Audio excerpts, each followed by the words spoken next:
थाने में जिलाधिकारी कार्यालय के बाहर बालिका केंद्र कार्यकर्ताओं ने एक दिवसीय धरना आंदोलन किया। यह आंदोलन मोदी सरकार के नए कामगार कानून के विरोध में आयोजित किया गया था। आंदोलनकारियों का आरोप है कि इस कानून से बड़े उद्योगपति को फायदा होगा, जबकि कामगार असुरक्षित रहेंगे। उन्होंने पुरानी पेंशन योजना लागू कराने की और कथित काला कानून रद्द कराने की भी मांग की। चेतावनी दी गई कि यदि अधिकारियों ने निवेदन का समाधान नहीं किया तो आंदोलन और तीव्र होगा। देशातील 10 कामगार संघटनांनी मोदी सरकारने आणलेले कामगार विरोधी कायद्यांचा निषेध करण्यासाठी, ते कायदे रद्द करण्यासाठी आज देशातील सर्व कामगार संघटना, शेतकरी बंधू आज मोदी सरकारने आणलेले कामगार कायदे रद्द करा याच्यासाठी एक दिवसाचा संप पुकारलेले आहेत। मोदी सरकारने जे नवीन कामगार कायदे आणलेले आहेत आणि जे जुने 29 कामगार कायदे रद्द केलेले आहेत, ह्या नवीन कामगार कायद्यांमुळे नोकरीची शाश्वतता राहणार नाही, परमनंट नोकरी मागता येणार नाही, कामगार बेरोजगार होतील।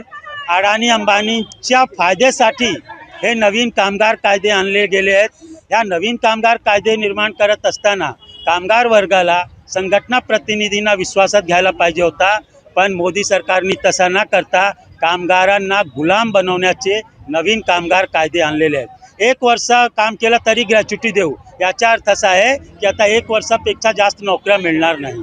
कारखाने उघडले जातील, पण कारखान्यामध्ये काम करणारे कामगारांना सामाजिक सुरक्षा मिळणार नाही। कामगाराच्या मालकाला जेव्हा वाटेल तेव्हा तो कुलूप लावून बाय बाय करून निघून जाईल आणि कामगार इथे उपाशीपोटी राहणार आहे। ह्या कामगार विरोधी जे नवीन कायदे आणलेले आहेत, डॉक्टर बाबासाहेब आंबेडकरांनी संविधानाने जे कायदे आम्हाला दिले होते ते कायदे समूल नष्ट करण्यात आलेले आहेत। या कामगार विरोधी कायद्याचा निषेध करण्यासाठी आज दिल्लीच्या राजधानीपासून ते गाव पातळी, तालुका, जिल्हा, पूर्ण देशामध्ये 30 कोटीपेक्षा जास्त कामगार रस्त्यावर आलेले आहेत। या देशामध्ये 90% कामगार असंघटित आहेत, ज्यांना कोणताही सामाजिक सुरक्षाचा लाभ मिळत नाही।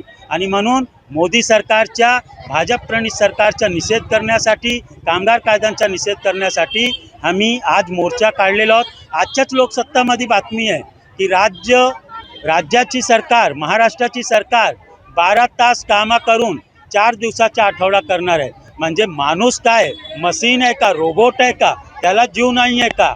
म्हणून असे कोणतेही कायदे आणू नये। 8 तासाची नोकरी द्या, नोकरीची सुरक्षितता द्या, सर्वांना कामगार कायदे लागू करा, या मागण्यांसाठी आम्ही मोर्चा काढलेला आहे। जर ह्या कायदे परत घेतले नाही तर देशातील सर्व कामगार संघटना एकत्र बसून पुढच्या आंदोलनाचे निर्णय आणि रूपरेखा ठरवणार आहेत। माझं नाव जयश्री कोळेकर, माझी पाचपागडीला अंगणवाडी आहे। मी 35 वर्ष अंगणवाडीत काम करते, पण आम्हाला रस्त्यावर उतरून लढा दिल्याशिवाय काही सरकारकडून मदत मिळत नाही। जाहीर करतात 1500 देतात 1200, असे ज्या गोष्टी आहेत ना आतापर्यंत टोलवाटोलीच्या चाललेल्या आहेत। आणि आता तर डिसेंबरपासून केंद्र सरकारचं आम्हाला जे काय तुटपुंज मानधन म्हणजे 500 रुपये देतात, 4.5-5 ते बंद केले त्या लोकांनी।